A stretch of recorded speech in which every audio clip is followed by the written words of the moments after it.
D'Afrique Média Télévision. Première réaction, Michel, il reste moins de 25 minutes pour sortir définitivement de cet entretien. Nous allons, monsieur, rentrer donc dans le vif du sujet puisqu'il s'agit de comprendre cet acharnement de la Fédération internationale de football association. Mais avant que d'y arriver de façon crescendo, on comprend rapidement cette pédale.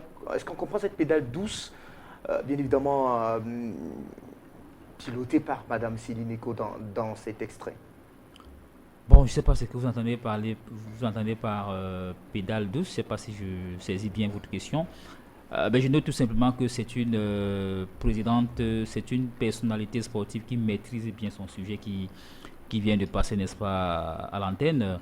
Je crois que s'il me revenait peut-être de présenter Madame Eko dans le sport, on passerait peut-être une nuitée ici. Non, il ne s'agit pas de ça. Je crois plutôt que c'est tout bénef et c'est à l'avantage du Cameroun d'avoir, on va dire quoi, d'avoir une technicienne du management sportif de haut niveau qui se trouve aujourd'hui à la Ligue de football professionnel. C'est vrai qu'elle n'est pas seule, parce que lorsque vous vous faites accompagner d'une dame comme Madame Pauline Thérèse Mangele, qui a bourlingué, n'est-ce pas, sa bosse à la FECAFOOT, voici bientôt 30 à 35 ans. Madame est arrivée à la FECAFOOT, elle était encore toute jeune, je peux même dire qu'elle a sacrifié sa vie pour le sport, pour le foot, pour la FECAFOOT, qui est aujourd'hui secrétaire générale de la Ligue de football féminin. Et une Madame Céline qui est là depuis 1970 dans le sport. Donc, je crois que c'est une chance pour le Cameroun et vivement, n'est-ce pas, que cet avantage-là, cette chance-là continue, n'est-ce pas, à être, on va dire, préservée, même si aux dernières, on va dire, les informations qui nous viennent de Yaoundé ne sont pas du tout très bonnes en ce qui concerne cette ligue-là, parce que voilà, vous êtes peut-être au courant, ou alors vous n'êtes pas au courant de ce que, voilà, il y a une partie, il y a un fragment, n'est-ce pas, des membres qui se sont carrément érigés et qui se sont ligués contre la présidente, qui ont même d'ailleurs demandé, ou alors qui a demandé cette partie-là, le départ, le limogeage de la présidente de la Ligue de foot. Pour quelles raisons? C'est des questions qu'on se pose. Des questions peut-être de finances, plus ou moins, en tout cas en attendant peut-être de continuer à mener notre enquête sur ce dossier-là. Mais non, on peut évoquer. Sur ce qu'on a vu jusqu'ici, on y était, Michel, vous et moi, on a touché du doigt la réalité de terrain, on a palpé véritablement le niveau d'évolution, mais surtout la certitude qu'a d'ailleurs cette dame Céline Eko. On peut désormais, au risque de nous tromper, Michel, qu'elle a balisé véritablement le chemin pour un développement pur et simple football féminin au Cameroun. Vous faites bien de le dire. Peut-être faudrait qu'on rappelle et qu'on note que l'équipe actuelle est transitoire, pour ne pas dire un mandat transitoire de 2 ans. Donc, c'est une équipe qui a été désignée pour, n'est-ce pas, mettre en place le professionnalisme féminin, pour ne pas dire la Ligue de foot féminine, la Ligue de football féminin autant pour moi au Cameroun. Et c'est ce travail justement que Mme Eko et son équipe sont en train de faire. Et je peux vous le dire et vous le rappelez tout à l'heure, elle est vraiment en train de baliser le chemin pour la future équipe qui viendra, n'est-ce pas, gérer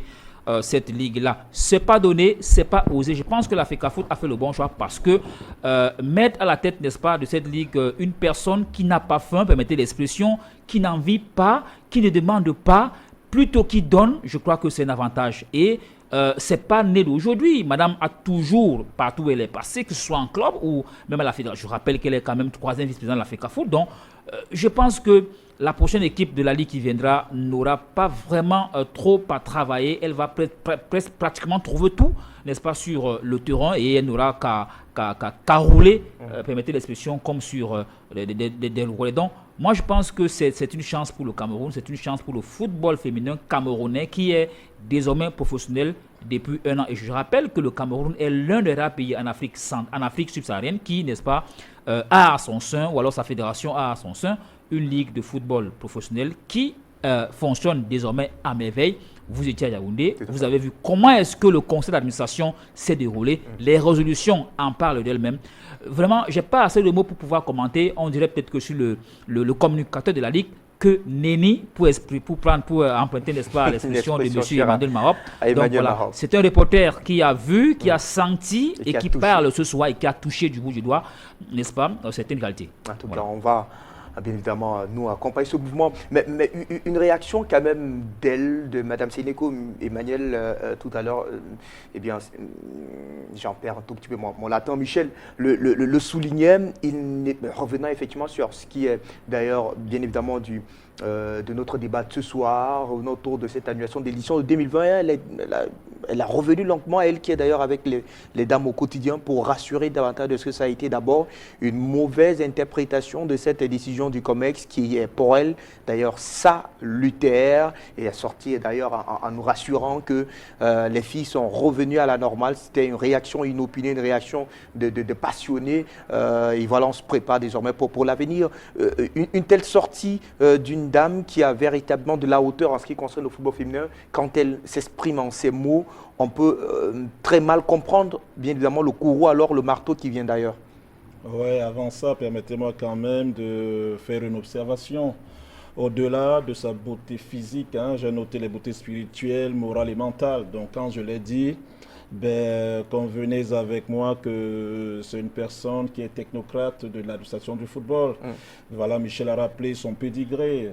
Je ne vais plus le dire. Je sais qu'elle a été présidente des équipes mythiques comme le Canon de Yaoundé, qu'elle a géré pas mal de postes, qu'elle a bourlingué, qu'elle a fait le tour déjà chez les hommes, parlant de la Fédération camerounaise de football, que la Ligue de football féminine au Cameroun maintenant. Je pense qu'elle est la personne idoine. Au-delà justement des antagonismes, évidemment, une famille également, elle est faite ainsi. Il y a toujours justement des problèmes et qui se résolvent aussi. Je prendrai une image, une grossesse gémellaire, vous savez de quoi je parle. Même en interne, voilà, il arrive que les deux fœtus, voilà, qui se triplent chignon, mais il n'en demeure pas moins que c'est des jumeaux. Donc, in fine, ils seront ensemble. Donc, quand je l'ai dit, je reviens peut-être pour répondre le plus simplement à votre question. Vous savez, quand un capitaine d'un bateau, justement, est amené à parler des problèmes inhérents aux bâtiments aquatiques, etc., aux bateaux, aux ports, aux quais, convenez avec moi que c'est la personne idoine. On ne peut pas amener un maçon, etc., un architecte pour parler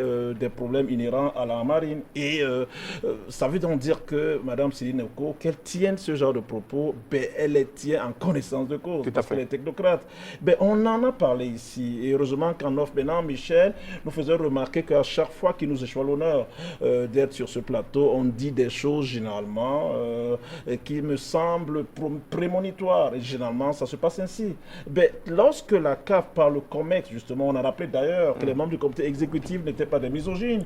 Ils ont tous des femmes comme épouses, ils ont tous des femmes comme sœurs, comme tantes, etc. et même comme filles. Donc, du coup, ils ne peuvent pas être misogynes. Ceux d'autant plus qu'ils connaissent la place exacte même de la gente féminine à leur côté. Donc, ils prennent donc la décision, justement, de l'annulation de l'édition de 2020. Mais d'aucuns ont pensé que la Coupe d'Afrique des Nations féminine n'existerait plus que Néné. Il fallait donc recadrer ça. Nous l'avons fait ici.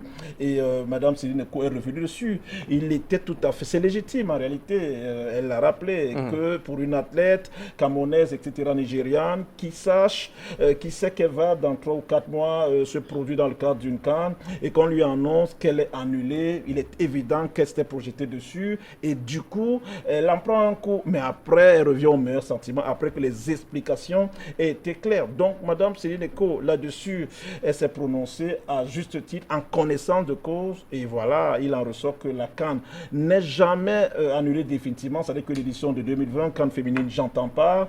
Il ressort qu'il y avait un pays, le Congo, qui avait désisté. Il ressort qu'il n'y avait pas de pays qui étaient prompts à recevoir ses sœurs africaines, comme j'aime à le dire. Pour toutes ces raisons-là, la CAF, qui n'est que l'organisateur, justement, ne pouvait pas en quelque temps, voilà, s'y aventurer, compte tenu aussi, et c'est ça le plus important, que la pandémie était en train de sévir. Donc là-dessus, je ne pense même pas qu'il faille que les Africaines ou les Africains au masculin en soient à spéculer dessus. Voyez-vous, j'aime prendre les exemples. Je vais en prendre un. Regardez la FIFA, la Fédération internationale de football association. Je préfère embrayer dessus. Allez-y. Qui s'est résolu justement de faire passer la nouvelle Coupe du Monde des clubs de 7, celle qui se jouait au Qatar généralement, à Doha, de 7 à 24 clubs qui devaient se tenir courant juin-juillet en 2021 en Chine. Mais un an avant, un peu plus d'un an avant, la CAF se résout de ne plus la programmer. Mais elle prend les dispositions pour cause de pandémie. voyez-vous. Donc la CAF pense que d'ici à 2021, la pandémie, peut-être, elle ne sera plus celle-là, mais le virus sera présent. Donc elle prend ces mesures-là. La Coupe du Monde des clubs, devrais-je rappeler que c'est une compétition qu'organise la Fédération internationale de football association, tout comme la Coupe du Monde. Mais que la FIFA en interne en vienne un an avant à prendre ce genre de dispositions. Mais pourquoi la CAF ne prendrait pas les mêmes dispositions 4 mois avant? À partir de là, honnêtement, je pense plus qu'il y ait débat. C'est par là peut-être qu'on va rentrer. Comprenez-vous cette gêne aujourd'hui? Parce que cette semaine, il y a eu d'ailleurs cette double sortie de Fatma Samoura, secrétaire de l'instance fêtière de football mondial, aux côtés effectivement de Gianni Infantino, qui eux également se sont insurgés contre cette sortie, ou alors cette décision du comité exécutif de la Confédération africaine de football. Des sorties qui peuvent quand même prêter à questionnement, Michel. C'est vrai, la FIFA est le patron du football mondial, mais après, les confédérations ont plus ou moins une gestion autonome. Mais aller jusqu'à avoir une sortie, je dirais, un peu plus osée, n'est-ce pas peut-être là une façon de mettre peut-être à mal le magistère de Ahmad? Bon, écoutez, je ne pense pas mettre le magistère de Ahmed à mal.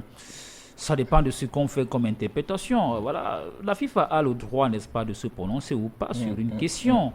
Maintenant, la CAF, et vous avez suivi M. Ahmad, la CAF, non seulement elle est indépendante, mais elle est également autonome. Que ce soit financièrement ou alors, voilà, je crois que, non, ça continue, n'est-ce pas, à démontrer, n'est-ce pas, cette thèse qui laisse entendre que la FIFA fait s'ingérer dans les affaires, autant pour moi organisées, n'est-ce pas, par... jusqu'à l'affirmer. Oui, non, je le dis, parce que, écoutez, les faits sont là. Ils sont d'ailleurs têtus. Parce que tout à l'heure, Emma a évoqué cette ligue l'ingérence des clubs qui a subi tout ce qu'elle a pu subir, mais on n'a pas suivi. Il y a des précédents. Vous savez très bien que lorsque M. Ahmad est arrivé à la CAF, quelques années après, on lui a collé Fatma Fatou, la secrétaire générale de la FIFA. Fatma Samoura. Samoura, si vous voulez, j'oublie encore son deuxième nom, pour venir co-gérer la confédération. Mais c'est le président de la CAF, ou alors la CAF a accepté cela, mais ça ne voulait pas. Ça voulait dire ce que ça voulait dire, tout simplement que voilà, on a eu cette impression que la FIFA voulait désormais, n'est-ce pas, on va dire quoi, orienter les affaires de la CAF, mais je pense que la Confédération a accepté ça pour un temps. Maintenant, il est temps que cette Confédération prenne véritablement, n'est-ce pas, les choses en main. Et d'ailleurs, elle le prend très bien en main, elle le dirige très bien ces choses, et jusqu'ici, les fédérations, n'est-ce pas, ne s'en plaignent pas du tout. On ne comprend donc pas comment est-ce qu'une décision aussi sage, vous avez suivi Madame Eko, elle a pas de décision sage. Moi, j'ajouterais que c'est une décision intelligente, n'est-ce pas, qu'a pris la CAF. Comment est-ce que la FIFA peut venir, on va dire quoi, s'insurger contre une décision aussi capitale? Vous pensez quand on annule une compétition de l'édition 2020, est-ce que ça veut dire qu'on a annulé toutes les compétitions? Emmanuel a fait tout à l'heure un brillant exposé là-dessus. Donc, moi, je pense que il va falloir que chacun reste, pour parler peut-être trivialement, que chacun reste dans son couloir. Nous sommes dans un stade de football. Un défenseur qui se retrouve facilement comme attaquant, peut-être lorsqu'il y a une action, mais après, il revient à son poste. Donc voilà, je pense qu'il devrait avoir cette distance-là entre la FIFA et la CAF, honnêtement, sans toutefois oublier que la FIFA, n'est-ce pas, gouverne le football mondial, mais que les confédérations également sont indépendantes et autonomes, pour ne pas me répéter. D'accord.